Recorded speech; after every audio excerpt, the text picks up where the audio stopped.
Olá, meus queridos amigos e amigas do Periscope.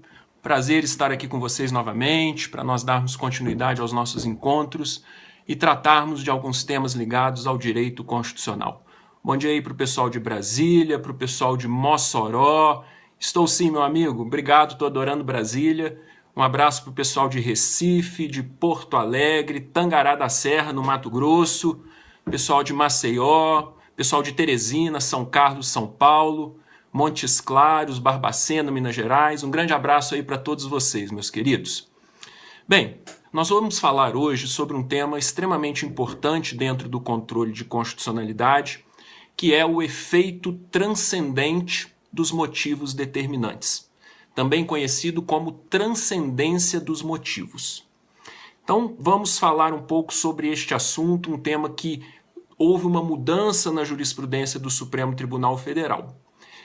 Inicialmente, para a gente entender bem o que significa o efeito transcendente dos motivos determinantes ou a transcendência dos motivos, é importante nós lembrarmos o seguinte: uma decisão judicial, seja ela uma decisão monocrática, seja ela uma decisão proferida por um órgão colegiado, ela se divide em três partes.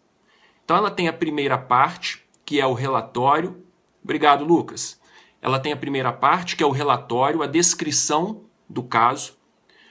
Tem uma segunda parte, que é a fundamentação, aonde o magistrado vai expor os motivos que o levarão a decidir num determinado sentido.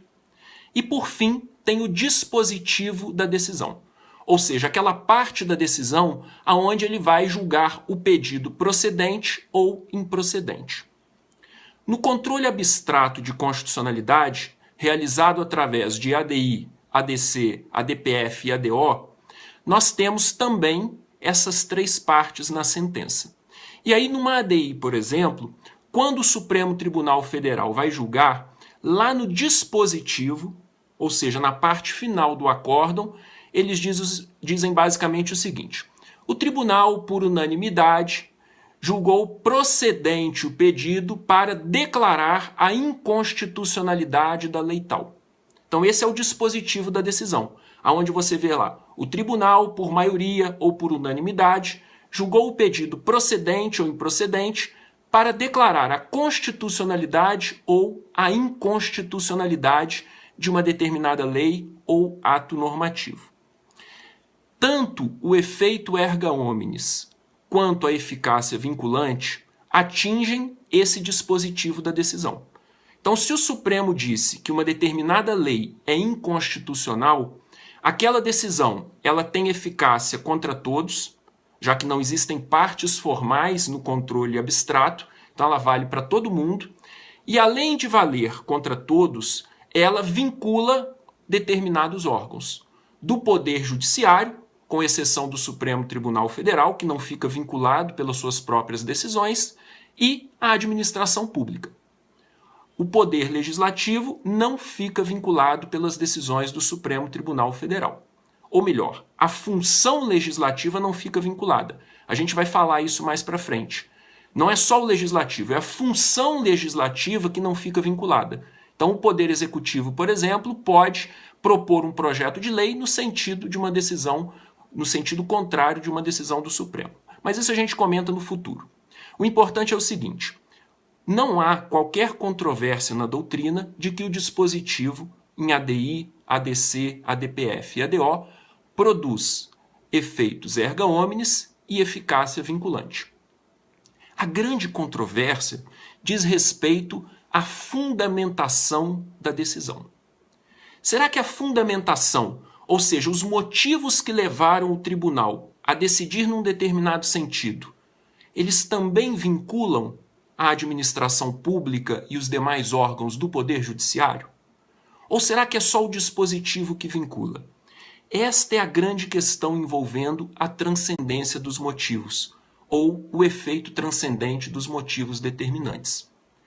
Para aqueles que admitem esta teoria, não só o dispositivo da decisão é vinculante, aquela parte em que julga o pedido procedente e declara a lei inconstitucional, mas também é vinculante os motivos que levaram o tribunal a decidir daquela maneira. Esses motivos, eles fazem parte da chamada ratio decidendi. R-A-T-I-O, ratio decidendi. As razões que levaram o tribunal a decidir daquela maneira. Ou no direito americano eles chamam de holding, com H. O holding ou a ratio decidendi são os motivos que levaram o tribunal a decidir num determinado sentido. É isso aí, Lucas. Obrigado pela sua colaboração. Holding ou ratio decidendi. Então, aqueles que sustentam que a decisão do Supremo deve ter uma transcendência dos motivos, ou que os motivos devem ter um efeito transcendente, eles vão dizer o seguinte: não é só o dispositivo da decisão que vincula. Os motivos expostos na fundamentação que levaram o tribunal a decidir naquele sentido também são vinculantes. Também têm que ser observados pela administração pública e pelos demais órgãos do judiciário. Vou dar um exemplo para vocês entenderem. Vamos imaginar que o Supremo Tribunal Federal tenha declarado uma lei inconstitucional por ter ampliado as hipóteses de competência previstas na Constituição. Então, lá no dispositivo, ele vai dizer: julgo procedente a ADI, o pedido, melhor dizendo, para declarar a inconstitucionalidade da lei. E na fundamentação da decisão, ele vai expor os motivos que o levaram a decidir daquela maneira. Então, ele vai dizer: olha, quem pode estabelecer competência para os tribunais é só a Constituição. O legislador não pode ampliar essas competências taxativamente previstas no texto constitucional. Então, se o artigo 102 atribuiu um rol de competências ao Supremo, essas competências não podem ser ampliadas pelo Poder Legislativo. Esta é a fundamentação da decisão que levou o Supremo àquele julgamento da inconstitucionalidade da lei. Muito bem. Se você admitir a transcendência dos motivos, este fundamento ele pode servir também para que outras leis que tenham ampliado a competência do Supremo e que não tenham sido objeto de uma ADI sejam também consideradas inconstitucionais. Aí você poderia dizer: mas qual o efeito prático disso? Como é que essas leis vão ser consideradas inconstitucionais mesmo sem terem sido objeto de uma ADI? Esta inconstitucionalidade, ela poderá ser reconhecida pelo Supremo em uma reclamação. Então poderá ser ajuizada uma reclamação por qualquer pessoa ofendida pela aplicação daquela lei diretamente no Supremo, dizendo: olha, Supremo, você disse que o legislador não poderia ampliar as competências taxativamente previstas no texto constitucional. E esta outra lei aqui, embora não tenha sido objeto de uma ADI, ela ampliou essas competências. Então, pelos mesmos motivos que você decidiu naquela ação, esta lei também tem que ser declarada inconstitucional. Vejam que os motivos determinantes de uma decisão, eles transcendem para um outro caso. Eles transcendem para uma outra hipótese que não foi objeto daquele julgamento. Por isso que se fala transcendência dos motivos. Aqueles motivos ultrapassam os limites do caso nos quais ele foi julgado e se estende a outros casos que tenham o mesmo fundamento. O Supremo Tribunal Federal, agora muita atenção em relação a isso para o pessoal que vai fazer concurso público. O Supremo Tribunal Federal, em alguns julgados, ele chegou a acolher esta tese do efeito transcendente dos motivos determinantes. Vocês vão encontrar na jurisprudência do Supremo Tribunal Federal esta tese adotada em algumas decisões. No entanto, a partir da reclamação, anotem aí, reclamação RCL 3014, RCL 3014, coloca aí, Lucas, na tela para a gente, por favor. RCL 3014. Além desta, tem a RCL 2990, RCL 2990, traço AGR, foi um agravo regimental nesta reclamação. Então, RCL 2990, traço AGR.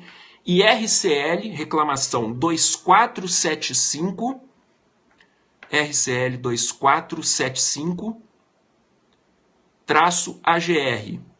Beleza, gente? Obrigado. Então, RCL 2990, está aí na tela para vocês, traço AGR, porque foi no agravo regimental nesta reclamação, e também a reclamação 2475-AGR, foi também um agravo regimental. O agravo regimental, para quem não sabe, é quando o Supremo dá uma decisão monocraticamente por um de seus ministros, há um recurso interno dessa decisão, e aí a decisão é levada ou para a turma ou para o plenário. Obrigado. A GR, então, é quando há um agravo regimental numa decisão monocrática. Bem, meus amigos, vejam bem. Embora o Supremo, a partir dessas reclamações que eu mencionei, não tenha mais admitido o efeito transcendente dos motivos determinantes, ele informalmente, isso é importante, hein? Informalmente, alguns ministros do STF têm aplicado essa teoria. Mesmo não mencionando, mas a gente consegue extrair de algumas decisões a aplicação dessa teoria, sem ela ser mencionada.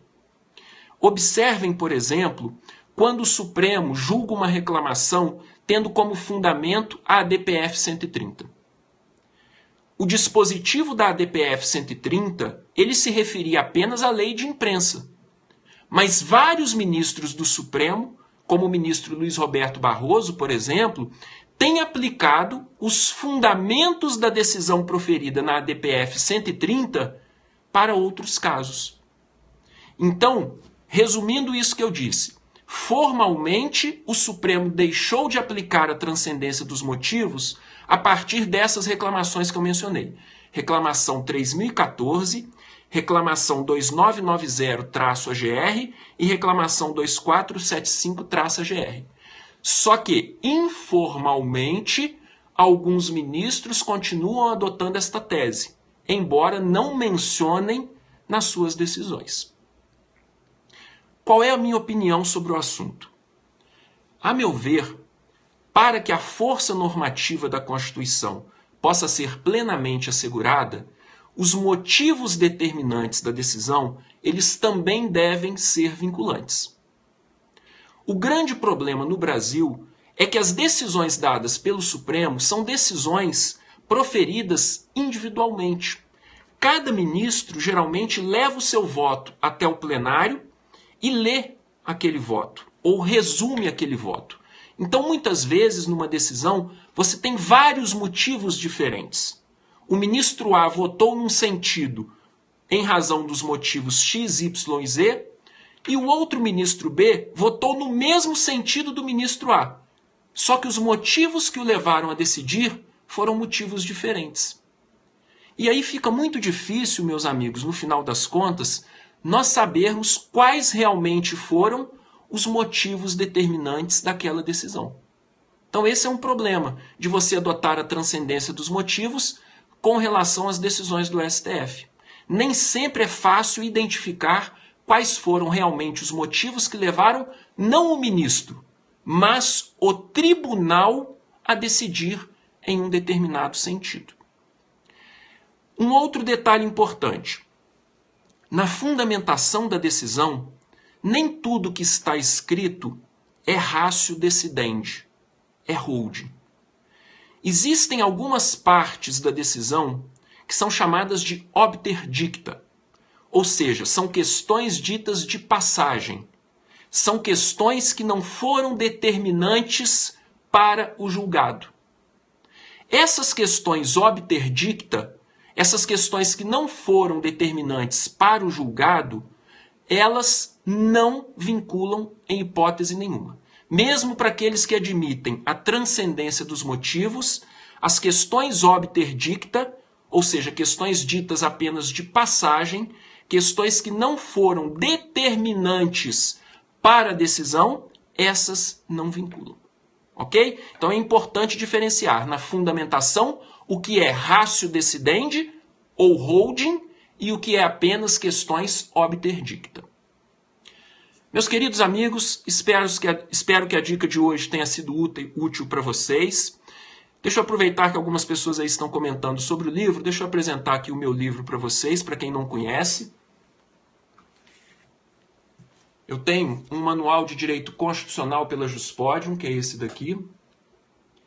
Curso de Direito Constitucional, está na 10ª edição. Então, quem tiver interesse, lá no site da Juspodium, vocês encontram.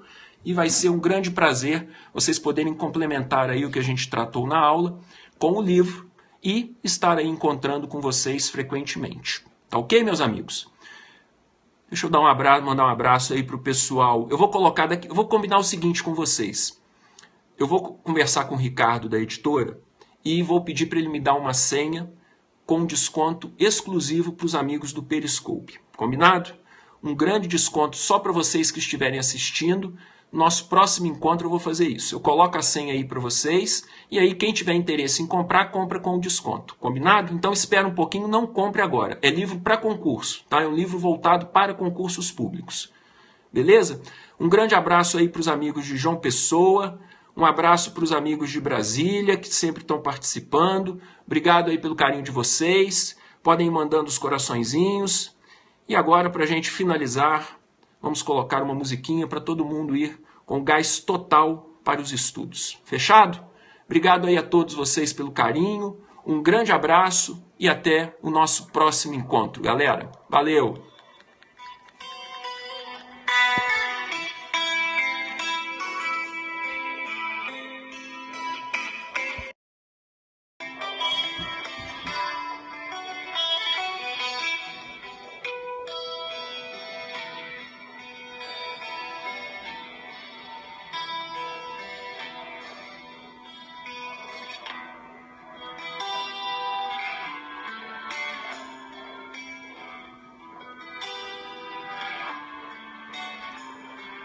Abraço aí pra galera do Acre. Valeu, gente. Até a próxima.